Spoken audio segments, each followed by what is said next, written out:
up, guys? Coop from GarageGymReviews.com today.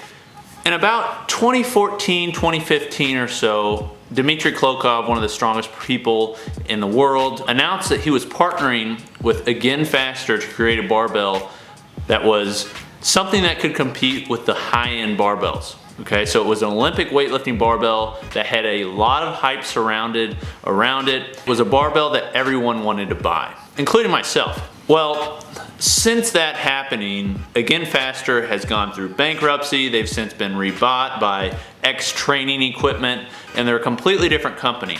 And what we've seen with that barbell was it was one of the most hyped up, underwhelming barbells of all time.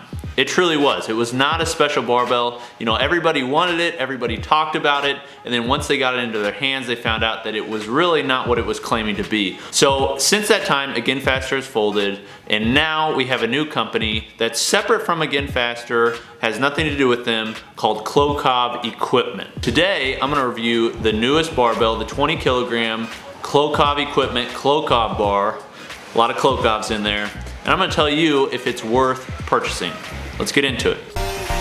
Memory is a dynamic system. It's a repetition of rhythms. There's no question about it. This bar is one of, okay, and this is kind of a spoiler here, but this is one of the best value Olympic weightlifting barbells there is. Okay, when I say best value, I mean price to performance comparison. Okay, that does not mean it's the absolute best barbell there is.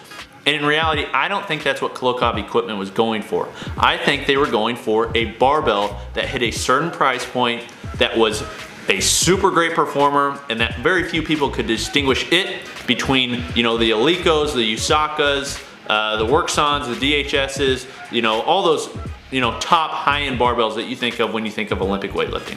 Along the end of the sleeve, you see the cap that's put over the snap rings that actually hold the sleeves onto the shaft. Okay, this is a high-end way of placing a cap on a barbell. Okay, so for a lot of the bars that a lot of CrossFitters use, you'll just see a snap ring and nothing over it.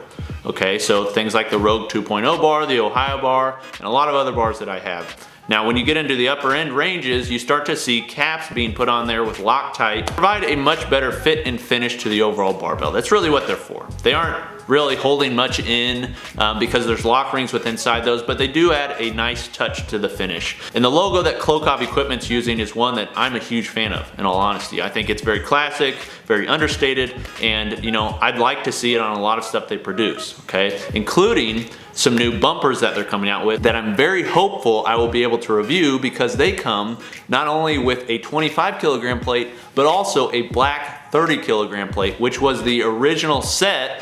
The original set had all the way from 30 kilogram to 10 kilogram. Now when we look on the other side of the sleeve, so on the inside where it's connected to the shaft, we see a rubber band that wraps around the sleeve. This is something that Rogue actually started with the Rogue 2.0 bar. That is machining a groove in the end of the sleeve, and then they can place rubber bands inside. Well, Klokov Equipment done something similar, except I think they pushed it one level further, and they're actually making it functional. So it's not just for looks, it actually provides a purpose. And that purpose is, well, whenever I warm up, I drop the bar oftentimes from waist height on it. It's basically a bumper that's permanently attached to the sleeve to prevent it from being hurt from drops. So it protects against the impact, okay? But I do like the looks of it, and I also like the function of it. So when we move to the other side, we can actually see the rotation system. So the rotation system has a steel jacket encapsulating 10 needle bearings, okay? So there's 5 in each side of the sleeve. And there's also a bushing. So this bar is really, in my opinion, made to compete with Aliko, but do so in a way at a lower price point. So the rotation system, they decided to use needle bearings along with a bushing, okay? And I actually like what they did here, because this has provided a really consistent, smooth spin. A lot of people think, and a lot of companies try to market to you, that you want a super fast spinning bar. But that's not always the case. In fact, one company that's done really well by not even using bearings, but using a dry metal bushing, is Usaka. And Usaka is known for having one of the best spinning barbells, and the reason is because it's consistent.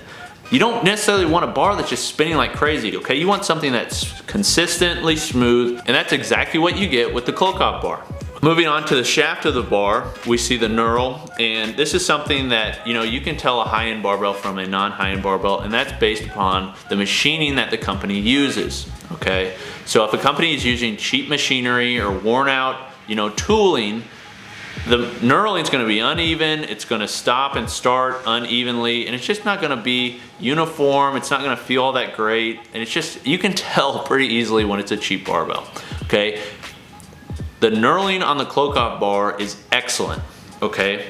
That being said, it is pretty aggressive, okay? So I would compare it to be as aggressive as Eleiko's competition bar, okay? I have the Eleiko training bar, and it really has my favorite knurling. Not super aggressive, but I can use it even without chalk, okay? So the Klokov bar has a little more aggressive knurling that, you know, I'm less of a fan of, but I know a ton of people love an aggressive knurl. So if you're that person, then you're gonna love this bar.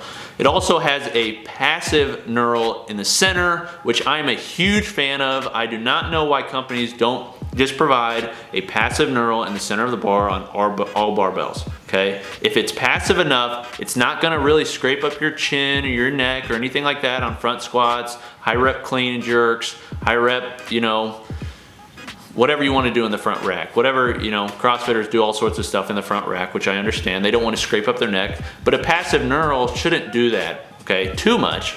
Okay, and the Klokov bar has a passive knurl, which I'm a huge fan of. It's just tacky enough where it'll stick to your shirt and provide some extra, I guess, some extra security when back squatting and doing those things from the back rack.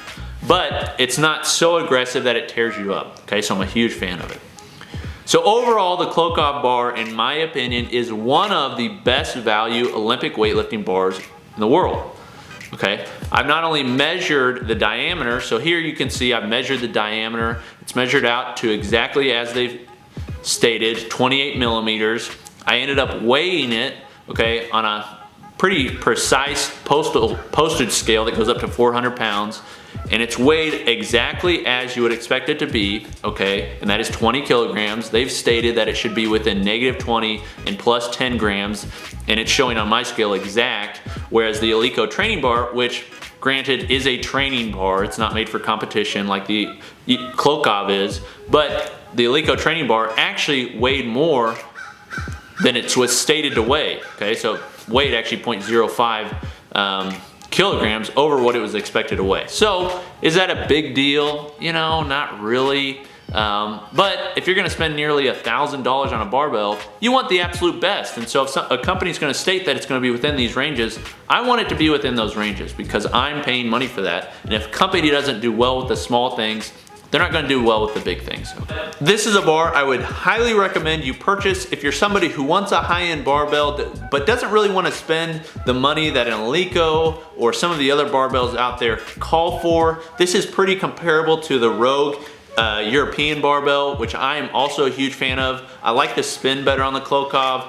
I like the knurl a little bit better on the Rogue, but that said, the steel that's used on the Klokov is 235,000 PSI tensile strength. You're never gonna, you know, in reality, you should never bend this bar. You should never bend a 150,000 PSI tensile strength barbell in reality.